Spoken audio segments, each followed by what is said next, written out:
समझ में ना आए ये तो हो ही नहीं सकता। यहां तक समझाया कि ये तैयार हो गया, इसने सेना तैयार की और चल दिया मथुरा के लिए। इधर भगवान ने देखा जिस राज्य पर बार बार आक्रमण होता है प्रजा को कष्ट होता है, अतः भगवान ने विश्वकर्मा को बुलाया। कहा सुनो, रात्रि का 4 पहर का समय है, ये 4 पहर है समय फकत सहस्रयोजन नगर बनाना है।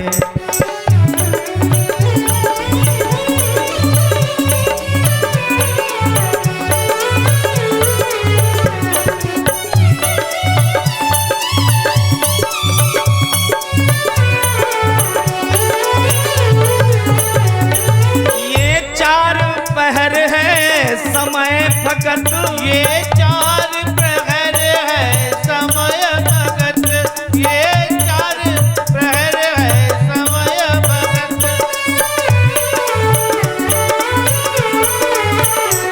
ये 4 पहर है समय भगत सहस्रयोजन नगर बनाना है।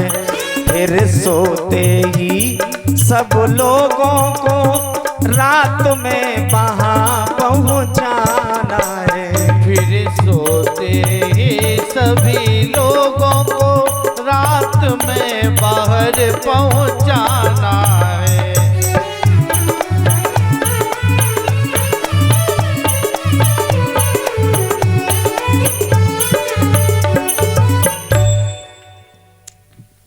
4 पहर का समय है। 1000 योजन दूरी में सुंदर नगर का निर्माण करो, द्वारिका नाम का। सोते हुए मथुरा वासियों को वहां पहुंचा दो। विश्वकर्मा ने आज्ञा का पालन किया, नगर तैयार हुआ। सोते हुए सभी मथुरा वासियों को वहां पहुंचा दिया। प्रातः मथुरा वासी जागे तो सभी भयभीत होने लगे, विचार करने लगे ये किसका नगर है, हम यहाँ कैसे आ गए, क्या मेरा किसी ने हरण कर लिया है। तो गुप्त रास्ते से भगवान कृष्ण भी वहां पहुंचे, सबको सांत्वना दी, ये तुम्हारा ही नगर है, अब तुम्हें यहीं रहना है।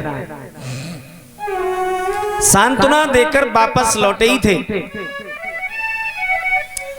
कि कालियावन ने चढ़ाई कर दी, दरवाजे पर खड़ा हुआ, ललकार दे रहा है, ऐ बालक बाहर निकल। भगवान कृष्ण ने बलराम जी से कहा भैया यहाँ जो भी रह गया है उसकी तुम रक्षा करो, इससे तो मैं अकेले ही निपट लूंगा। यूं कहकर भगवान चल दिए। दरवाजे से इस तरह निकल रहे हैं मानो छुप करके भागना चाह रहे हैं। धीरे धीरे दीवार के किनारे से ज्यों ही कालियावन की दृष्टि पड़ी एकदम चिल्लाने लगा, बोले ए बालक खड़ा हो जा। तो यूं भगवान भागने लगे। अब तो आगे आगे भगवान कृष्ण है, पीछे पीछे कालियावन सेना के सहित ललकार देता है, पालायनम यदुकुले। यदुकुल में लालन पालन हुआ है, क्षत्रिय बालक है, पीठ दिखाकर भागता, खड़ा हो जा। तो यूं भगवान खड़े हो जाते हैं और ज्यों ही देखते पास आ गया फिर भागने लगते हैं। इसी तरह दौड़ाते हुए धौलागिर पर्वत की गुफा में भगवान प्रवेश कर गए। अंदर एक पुरुष सो रहा था, उस पर अपना पीताम्बर डाल दिया और छुप गए। इसने सेना को बाहर खड़ा करा, बोला ये बालक है, अभी बंद करके वापस लौटता हूं। अंदर प्रवेश कर गया। अंदर पहुंचा तो देखा कि पीताम्बर, तो विचार किया कि ये सोने का बहाना ले लिया, लेकिन मैं जगा के मारूंगा। एक लात का प्रहार किया, वो पुरुष जागा और ज्यों ही कालियावन पर दृष्टि पड़ी तो तत्क्षणात् भस्मगता, जल करके राख हो गया। परीक्षित जी ने पूछा महाराज ये कौन पुरुष था जिसकी दृष्टि से कालियावन जल गया। बोले राजन ये इक्ष्वाकु वंश का मानधाता का पुत्र मुचकुंद था।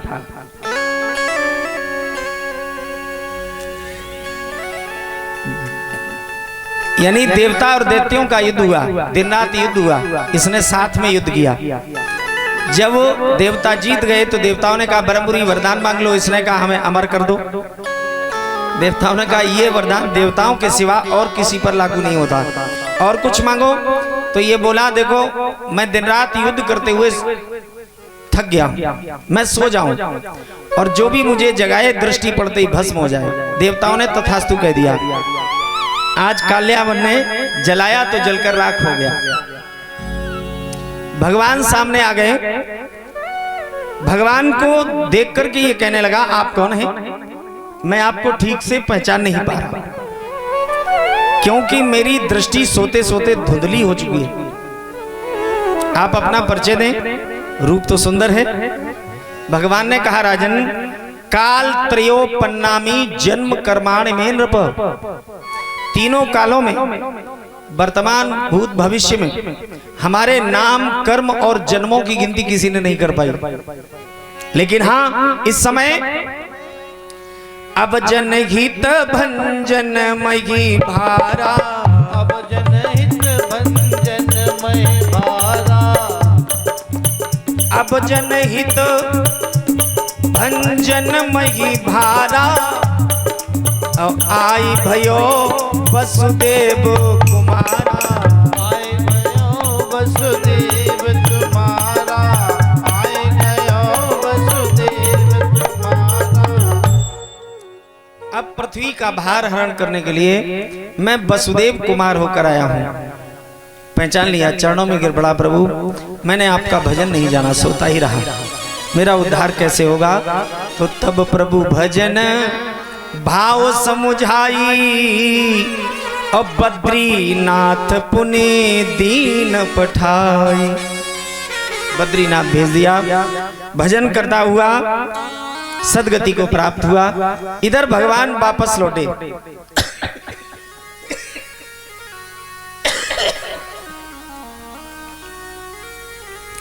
काल्यावन की सेना का वध किया और वापस नगर में आए थे कि 18वीं बार जरासंध ने चढ़ाई कर दी। बलराम का हाथ पकड़ के भगवान कृष्ण जरासंध के सामने से भागने लगे। नंगे पैरों भगवान दौड़े, यानी रण छोड़ करके भगवान भागे। भगवान का नाम पड़ा रणछोड़ भगवान। बोलो रणछोड़ भगवान की जय हो। ऐसे भागे, पीछे मुड़कर नहीं देखा। दौड़ते हुए सेना के सहित पीछे जरासंध है, आगे प्रबरसण पर्वत था, उस पर चढ़ गए दोनों भाई।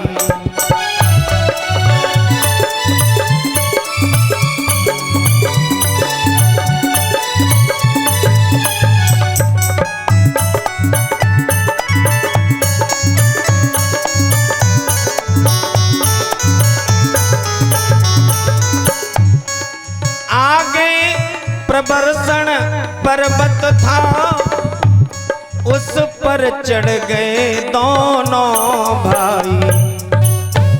जरासंध बोला सेना से, भागे से क्या लड़ना भाई। जरासंध बोला यूं, सेना से भागे से क्या लड़ना भाई।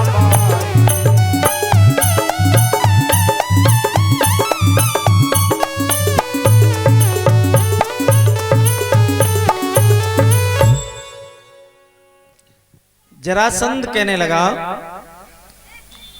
इस पर्वत पर चढ़ने का एक ही रास्ता है, और जो युद्ध स्थल छोड़कर भाग चुका है उसके पीछे क्या पड़े? अग्नि लगा दो रास्ते पर, भूखे प्यासे मर जाएंगे।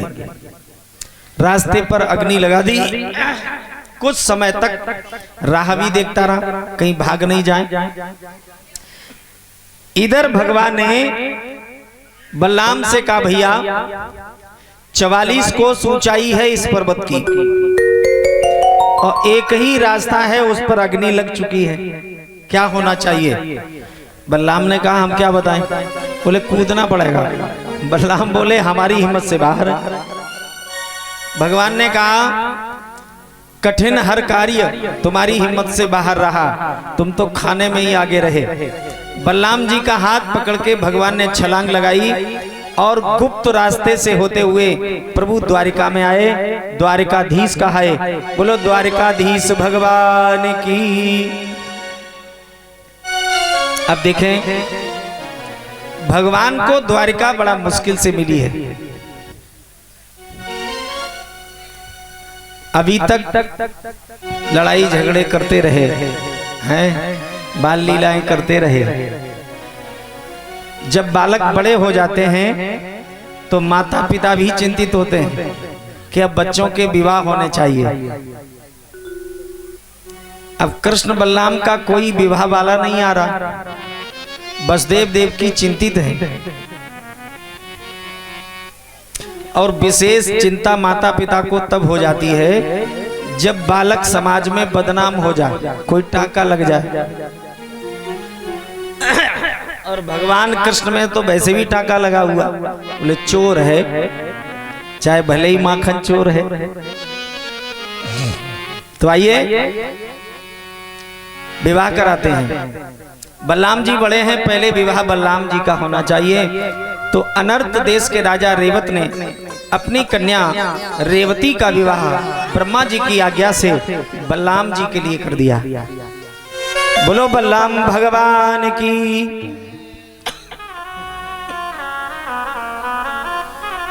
मैया रेवती की। अब बलराम जी का तो विवाह हो गया, अब भगवान कृष्ण के विवाह के लिए तो आइए विवाह कराते हैं। रुक्मिणी कृष्ण का विवाह बड़ा ही सुंदर गाथा है।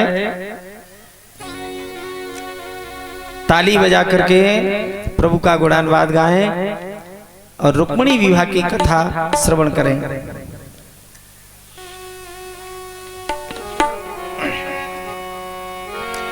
राधा रानी की जय, महारानी की जय। राधा रानी की जय, राधा रानी की जय। राधा रानी की जय, महारानी की जय। राधा रानी की जय, महारानी की जय। राधा रानी की जय, महारानी की जय। राधा रानी की जय, महारानी की जय। बोलो बरसाने वाली की जय जय जय। बोलो बरसाने वाली की जय जय। श्री राधे, ताली बजा के।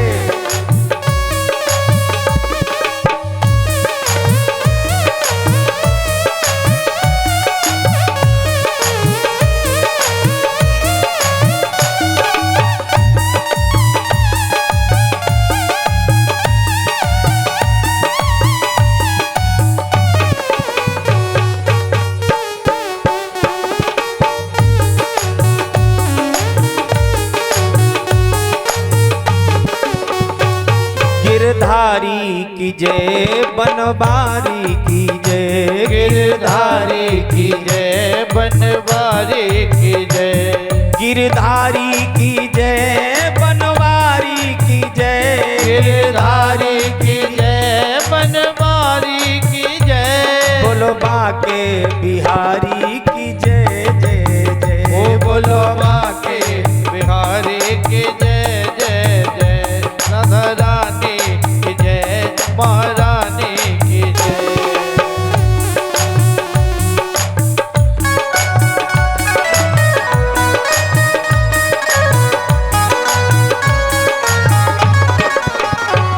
राधा रानी की जय, महारानी की जय। राधा रानी की जय, महारानी की जय। राधा रानी की जय, महारानी की जय। राधा रानी की जय, महारानी की जय। बोलो बरसाने वाली की जय जय जय। बोलो बरसाने वाली की जय जय जय। बोलो बरसाने वाली की जय जय जय। बोलो बरसाने वाली की जय जय। बोलो बरसाने वाली की जय जय जय। बोलो बरसाने वाली की जय जय।